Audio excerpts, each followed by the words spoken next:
Old heads complaining but don't wanna cheat. Righteous right to report till I come from the streets. God raised the sun from the pavement. Righteous man live around some cavemen. God raised the sun from the pavement. Righteous man live around some cavemen. Peace. In this video, we're going to discuss two important events that happened throughout our history. One event happened 6,000 years ago, and the other event happened 4,000 years ago. These events shape our history today. 6,000 years ago, or 6,600 years ago, a man named Yaqub, or Yahweh, took 59,999 volunteers to the island of Palan, or Patmos. On this island, he would perform the first artificial selection experiment. This experiment would last for 666 years before creating a complete transgenic type. What's interesting about this experiment is that it was not performed or tested on animals, but it was tested and performed on actual human beings. At the time, everyone on the earth had near pitch black skin. Elijah Muhammad contests, "We never had but one nation and one race. We didn't have a race. As such, we had a nation.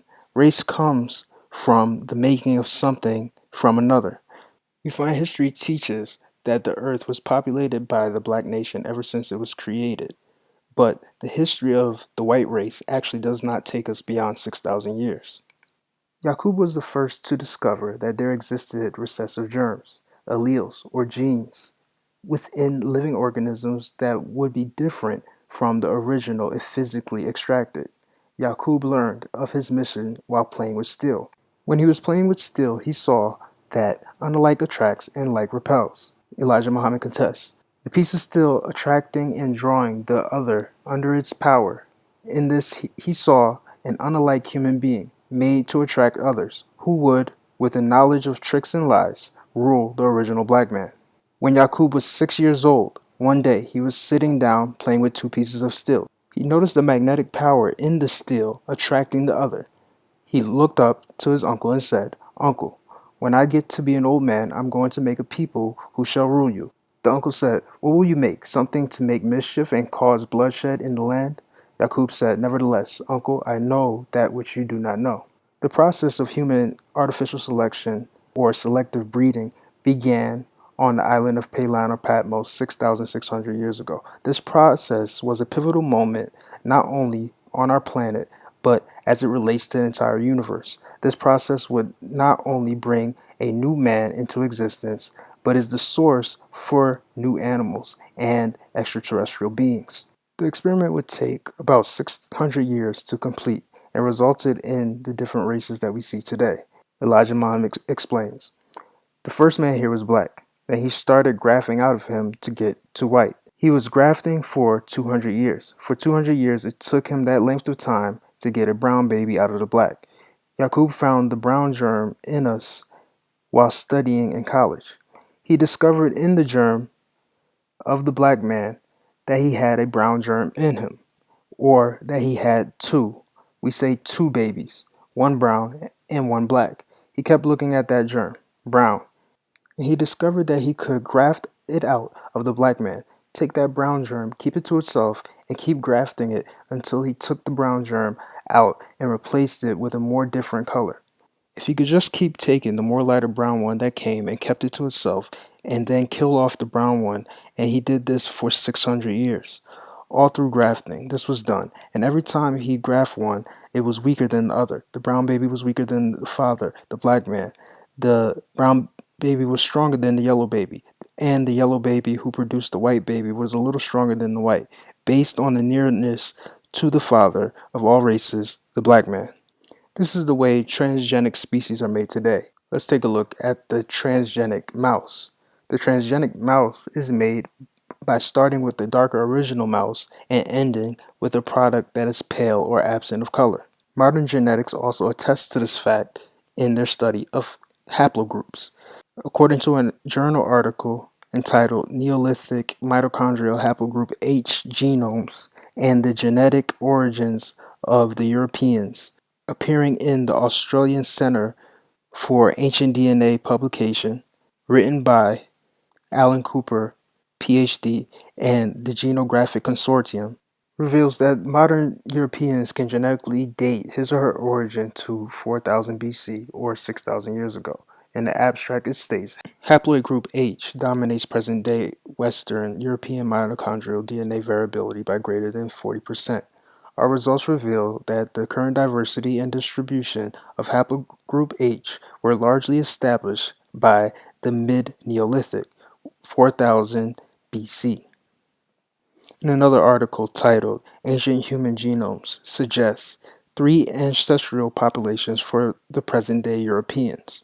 This publication also suggests that Europeans come from a recent Asian yellow ancestor referred to as the basal Eurasian. In the abstract, it states, we sequenced the genome of a 7,000-year-old farmer from Germany and 8,000-year-old hunter-gatherers from Luxembourg and Sweden. We analyzed these and other ancient genomes with 2,345 contemporary humans to show that most present-day Europeans derive from at least 3 highly differentiated populations. We model these populations' deep relationships and show that early European farmers had 44% ancestry from a basal Eurasian population that split before the diversification of other non-African lineages. Alan Cooper, PhD. Elijah Muhammad puts this simply that 200 years after the appearance of the yellow race was the appearance of the white race. Now, before we get into what happened 4,000 years ago, we're going to quickly summarize what happened 6,000 years ago. The first race to be made at this time would become known as the brown race. These are the Hispanic, Greek, Portuguese, and Latin people of today. During the breeding of this first race, black children were born alongside brown babies. In order to instill light-skin supremacy mentality, many black children were murdered on the island. After the making of the first race, over the course of 200 years, a second race was produced 200 years later. This race is made up of Arabs, Persians, and non-black Indians, Pakistanis, and the Jews of today. The third race was produced from the second race after another 200 years. This race of people is the yellow race. The final race was made from the yellow race in just 66 years.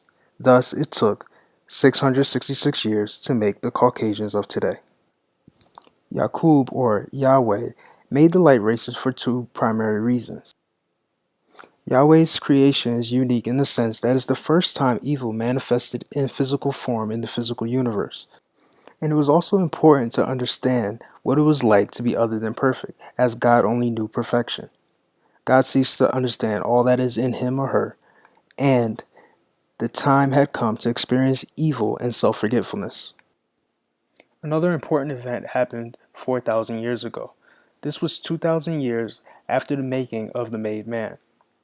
After being exiled to the hills and caves of Europe, the made man began to degenerate morally and physically. They were left without basic knowledge of cleanliness, hygiene, and civilization for a 2,000-year period.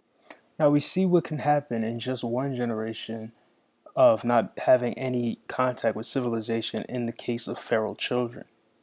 So imagine what was the case when this occurred for over a 2,000-year period. The European thus became savage during this time period. So God sent them Moses. Now, while Moses had a tough time civilizing the European, he was successful, and he was able to give them the knowledge and power to bring all living things and things of all kinds of life into its subjugation.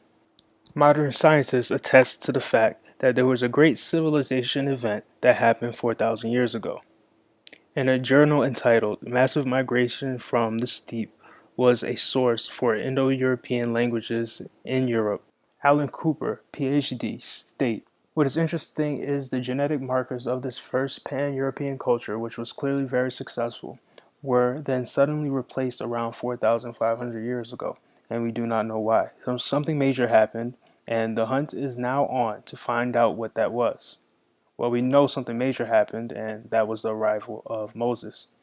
But the article continues. We have established that the genetic foundations for modern Europe were only established in the mid-Neolithic after this major genetic transition around 4,000 years ago.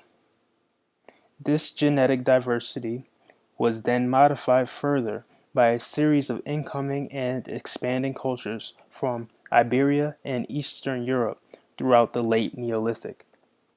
That's a brief summary of the events that occurred 6,000 years ago and 4,000 years ago, with evidence cited from peer-reviewed articles and journals. We hope you enjoyed this documentary. Like, comment, subscribe. God raised his son from the pavement. I name you New Jeru. Science, black ritual, free the slave Hebrew, printed the rules. 6,000 year cycle, resurrected mental prophecy in Daniel, written in the Bible. God raised his son from the pavement. Righteous man, live around some cavemen. God raised his son from the pavement. Righteous man, live around some cavemen. God raised his son from the pavement. Righteous man, live around some cavemen. God raised his son from the pavement. Righteous man, a righteous man, yeah.